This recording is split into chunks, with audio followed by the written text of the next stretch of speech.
Anders Hulk Povlsen, Denmark's $8 billion retail king, is building a castle empire in 2025, snapping up $200 million Scottish estates that scream legacy.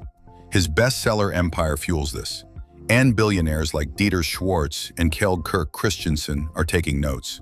Scottish castle sales are up 10%, with Povlsen owning 12 estates across 220,000 acres. Picture this, a $200 million castle with turrets, private locks, and 5% appreciation.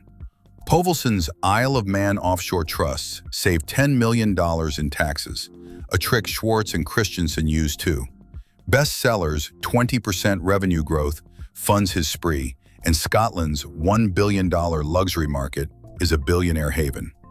These castles aren't just homes, they're dynastic assets, with 6% rental yields and unmatched privacy. Critics call it land hoarding, but Povlsen's eco-focused restorations win fans.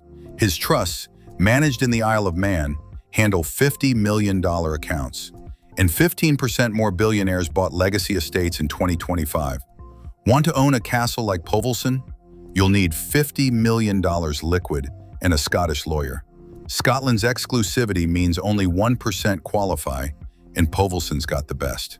Subscribe to Hedge and Haven for more billionaire real estate secrets and like to rule your own castle.